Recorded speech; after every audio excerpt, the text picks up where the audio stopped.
NASCAR Whelen Modified Tour came to the Seekonk Speedway, the 4th race of the year, and John McKennedy, my guy, our guy from Chelmsford, got his 2nd career win. And I've been to both of them. It was 2023 or 2022 Claremont. He was first. Yeah, Modified Tour garage right behind him. The inverted start at the beginning, the top 10. So I have no idea. I was flabbergasted. It made no sense to me. Qualified second, he ends up back in 6th. And then he just drives through the field. Chase Dowling gets into him 2 times, jacks up his rear end, but McKennedy, he has that dog in him. He just kept going. I mean, one of the better races I've seen in my career here. It's just, this is my first ever time out at Seekonk, and it was a great race. It was just the last 40 or 50 laps there at the end. It did kind of get a little stretched out as they hit lap traffic, but McKennedy, you could tell he had the best car. He went off. After he got Kopchik, he was done. He had it. I'm still here. I'm pretty sure the top finishers in the top 5 at least, it went McKennedy, Kopchik in 2nd after going first. He gets 2nd. Following behind him in 3rd was Chase Dowling. Said he got into McKennedy 2 times. Good hard charge for him. In 4th, Austin Beers spins out by himself off of 2, comes back to finish 4th. 34 straight races in the top 10. And in 5th place, Tommy Catalano came out of nowhere. I just want to talk quickly about Michael Christopher Jr. and Justin Bonsignor, Andrew Mellor. Guys who were in the top 5 at the start of this race just fell apart.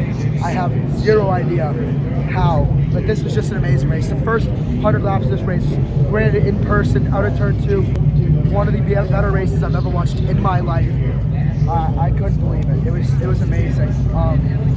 Like I said, my first time here at Seekonk, and it did anything but disappoint. The last 50 got a little stretched out, of course. Under the lights, I haven't been to a modified race under the lights in a while. The points, I don't have the points on, but I'm gonna guess Kopchik has quite the lead. Another few other people, Emmerling started 11th. He kind of fluttered out, got up to about 5th or 6th. I think he finished around 6th or 7th. Ron Silk, non-factor today. I think he ended up a lap down in the point. Horrible race from that. Big Money Matt, who was one of the last 3 races here. It was just never in the question. I think they were fighting getting tight. I tried to hop on the broadcast, see what they're doing in pit road. It looked like they were tight. Went to pit road twice on both cautions, and it seems like nothing came unveiled. Just one of those days, and usually don't see that on Big Money Matt. Doug Kobe inched up in the top 10 for a good bit, but just wasn't able to stay there. Can't say enough about McKennedy though. That was just one of the, at Claremont, if I remember correctly, he led the whole race. But today, he had to charge, he had to fight. Dowling got up. You could tell McKennedy was driving pissed off. And a McKennedy that is pissed off is a scary Jonathan McKennedy. And the rest of the field was scared. Kopchik, you could tell, was probably the 3rd or 4th best car out there. You could kind of tell he was holding up McKennedy for sure. He started holding up Dowling towards the end there. Dowling wasn't able to get by him, but nonetheless, just great defensive driving by Stephen Kopchik. Very clean racing out there too. The 2 cautions, Austin Beers spins out early in the race, I'd say the first 50 laps. And then you have Trevor Catalano, I can't remember who he got into, spun out right next to us. Both of them were able to gun it to stay on the lead lap. And that's about it. Not gonna lie to you, in the stands, I don't know why I thought this was a 200 lap race, so I was kind of confused when everyone started slowing down at 150. But then it hit me that Jonathan McKennedy wins again. Yeah, I have to fully say my bias. He's from my hometown, from our hometown. So it was really awesome to see him get his 2nd win. Just a great guy. All the guys you could see when they're on the front straightaway, they all went to congratulate him. He has a lot of respect. He is someone who's battled, from being in that 7NY with Tommy Baldwin, now in this number 79. I think this is on his 2nd sponsor now. He's just someone who keeps fighting. And they're over in the inspection right now. Can't see anything bad happening. Hopefully, if anything happens, might take this video down. I don't know. But it was just, I can't explain how awesome of a track this was. My voice is lost from screaming at my buddy in the stands because of all the stuff that was happening. There was just so much happening. Rubber flying out of turn 2. They know that most of those guys didn't have to change tires all day. There was a good amount of time where rubber was hitting us out of turn 2. I mean, those guys were getting loose. I had rubber hit me in the leg. He had rubber hit him like the shoulder.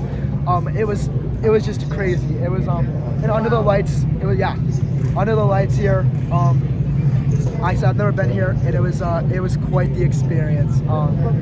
One of the best races I've ever watched, to be honest with you, especially in person. I don't know how it looked on TV. I think the last 50 might have not looked as good if you were watching it live on Flow, but in person it didn't matter. It was still good. I can't comment too much on the points right now.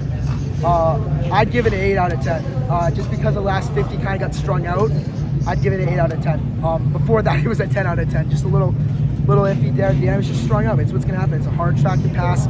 You gotta get a bumper to the guy, and when you put bumpers to guys in the modified tour, not much good happens.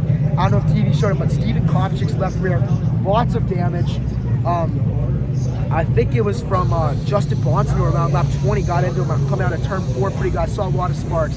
I think that's what it was from. But just an amazing race. It really was. Like I said, I can't comment too much on the points, but it was quite the race. And that's about it here at the Seekonk Speedway Modified Tour Garage, right behind us. Just a great race, a great experience. I won't be at Riverhead, but I'm gonna try to get out to Oxford Plains there June 6th.